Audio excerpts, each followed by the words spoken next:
ان اوقات میں دعا مانگیں، انشاءاللہ قبول ہوں گی۔ رات کے آخری حصے میں یعنی سحری کے وقت دعا کرنا۔ اس وقت اللہ تعالیٰ آسمان دنیا تک نزول فرماتا ہے۔ یہ اللہ سبحانہ تعالیٰ کا اپنے بندوں پر فضل و کرم ہے کہ ان کی ضروریات اور تکالیف دور کرنے کے لیے نزول فرماتا ہے اور صدا لگاتا ہے، کون ہے جو مجھے پکارے تو میں اس کی دعا قبول کروں گا، کون ہے جو مجھ سے مانگے تو میں اسے عطا کروں، کون ہے جو مجھ سے اپنے گناہوں کی بخشش مانگے تو میں اسے بخش دوں۔ فرض نمازوں کے بعد رسول اللہ صلی اللہ علیہ وسلم نے عرض فرمایا، کون سی دعا زیادہ قبول ہوتی ہے؟ آپ نے فرمایا، رات کے آخری حصے میں اور فرض نمازوں کے آخر میں، اذان اور اقامت کے درمیان۔ نبی کریم صلی اللہ علیہ وآلہ وسلم سے صحیح ثابت ہے کہ آپ نے فرمایا، اذان اور اقامت کے درمیان دعا رد نہیں ہوتی۔ بارش کے وقت آپ صلی اللہ علیہ وآلہ وسلم نے فرمایا، دو دعائیں رد نہیں ہوتی، اذان کے وقت کی دعا اور بارش کے وقت کی دعا۔ رات کے کسی حصے میں دعا کرنا۔ آپ صلی اللہ علیہ وآلہ وسلم نے فرمایا، رات کے وقت ایک ایسی گھڑی ہے جس میں کوئی بھی مسلمان دنیاوی اور آخرت کی دعا کی خیر مانگے تو اسے وہ چیز دے دی جاتی ہے۔ یہ گھڑی ہر رات آتی ہے۔ جمعے کے دن قبولیت کی گھڑی۔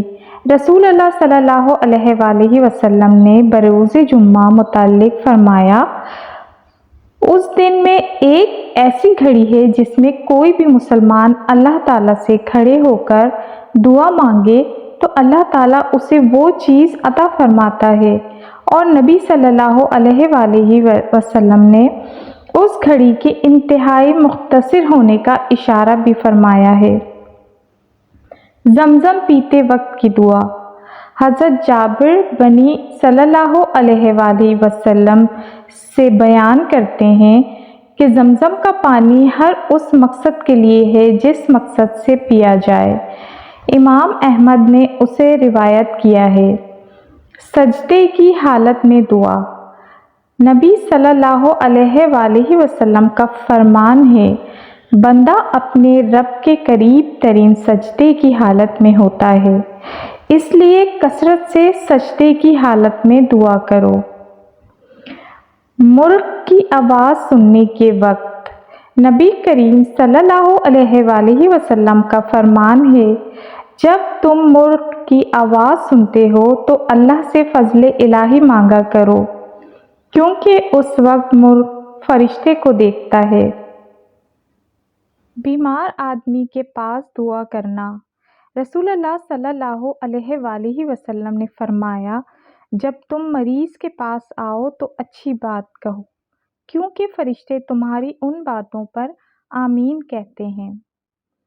ام سلمہ رضی اللہ عنہا کہتی ہیں کہ جس وقت ابو سلمہ فوت ہوئے تو میں رسول اللہ صلی اللہ علیہ وآلہ وسلم کے پاس آئی اور آپ کو خبر دی کہ ابو سلمہ فوت ہو گئے ہیں، تو آپ صلی اللہ علیہ وآلہ وسلم نے فرمایا، تم یہ کہو، یا اللہ میری اور اس کی مغفرت فرما اور مجھے اس سے اچھا بدلے میں عطا فرما۔ ام سلمہ کہتی ہیں، میں نے یہ الفاظ کہے تو اللہ تعالیٰ نے مجھے ابو سلمہ سے بہتر خاوند عطا کیا، یعنی محمد صلی اللہ علیہ وآلہ وسلم۔ مظلوم کی دعا۔ ایک حدیث میں ہے کہ نبی صلی اللہ علیہ وآلہ وسلم نے فرمایا، مظلوم کی بد دعا سے بچنا، کیونکہ اللہ اور مظلوم کی بد دعا کے درمیان کوئی پردہ نہیں ہوتا۔ اور آپ صلی اللہ علیہ وسلم کا یہ بھی فرمان ہے کہ مظلوم کی بد دعا قبول ہوتی ہے، چاہے وہ فاجر ہی کیوں نہ ہو، اس کے فاجر ہونے کا نقصان اسی کو ہوگا۔ والد کی اپنے اولاد کے حق میں دعا۔ روزہ دار کی روزے کی حالت میں دعا کرنا اور مسافر کی دوران سفر دعا۔ آپ صلی اللہ علیہ وآلہ وسلم سے ثابت ہے کہ آپ نے فرمایا 3 قسم کی دعائیں رد نہیں ہوتیں: والد کی اپنی اولاد کے حق میں، روزے دار اور مسافر کی دعا۔